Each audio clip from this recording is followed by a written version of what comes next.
My story. I grew up in a Christian home. I became a Christian when I was 5 years old. But I didn't make the decision really mine. I became a Christian because I thought, well, either I choose between hell or heaven. Of course, being 5, heaven is the answer. So I thought, well, I'm saved. After I became a Christian, I'm like, okay, I'm saved. I can live life however I want to live it.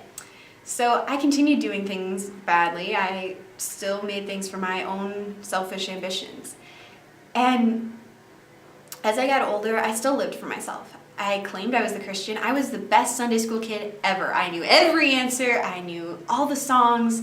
I knew all the dance moves. I knew it all. I put on this amazing mask of the perfect church kid. And the more I grew up, I realized that I wasn't living for Christ. I was living as someone who said they lived for Christ. And there's such a huge difference, even though it's just one word. I said I lived for Christ, but did I do it? Because your words are nothing if your actions do not prove so. And it really didn't hit me until my freshman year, when I was hit with a 2x4 straight across the forehead, when God said, okay, time to pull in the reins. I'm in charge.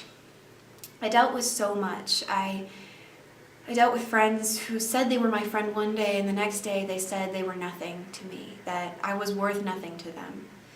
I went through this time in which I thought I knew where my worth came from, but I didn't. I put my worth in boys, in friends, in who I was serving in church, but I never really put it in God.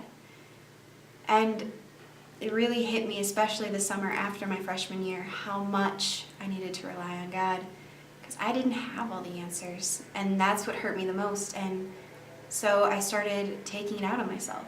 I would cut, I would physically bite myself to the point that I drew blood. I would bang my head against the wall until I got bruises on my forehead, because I didn't have the answers.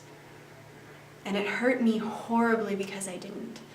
I wanted to know why all this horrible stuff was happening to me, why everyone was leaving me in the dust, why I didn't feel full, why everyone walked around at church saying, oh, I have it all together, but you don't know the broken, sad, horrible teenager behind it.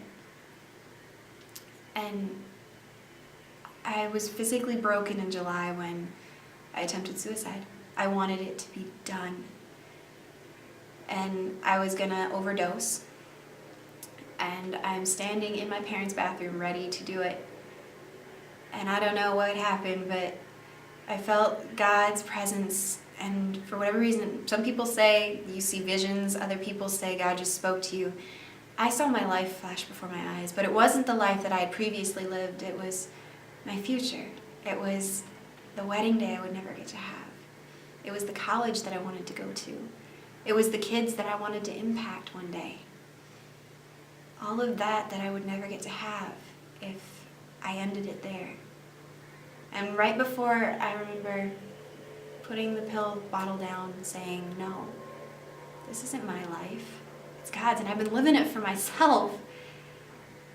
And I wanted so badly to fix it, and I'm not saying that I have it all together. And that's the point of the word reliance, that you're broken and you don't have the option to fix yourself. That's when you rely solely on God. And reliance is one of those things that you have to do. Sometimes it takes yourself to do it every 10 seconds. Sometimes it's every 2 minutes, just reminding yourself, I'm not in charge of me. It's not my life. I'm not in charge. God is. I'm not the one driving my car of life. I'm not even in the passenger seat, because then I'd be the one navigating. No, I'm in the back seat.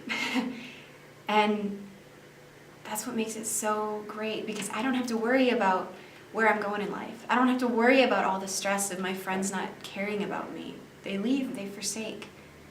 And I don't have to carry all my anxious worries and burdens on my back. God says in 1 Peter 5:7, cast all of your anxieties on him because he cares for you. Not just some of them, all of them.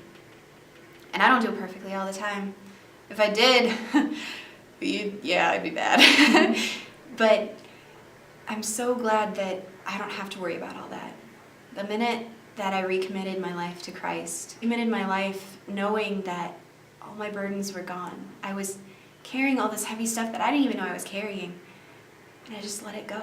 And the minute I did that, I relied on God to take it all away. He didn't take just some of it saying, oh, you can keep the rest of that. I'm just going to let you handle it. Thank goodness he didn't do that.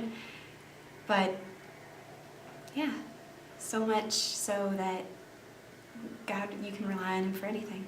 And I'm so thankful that I did.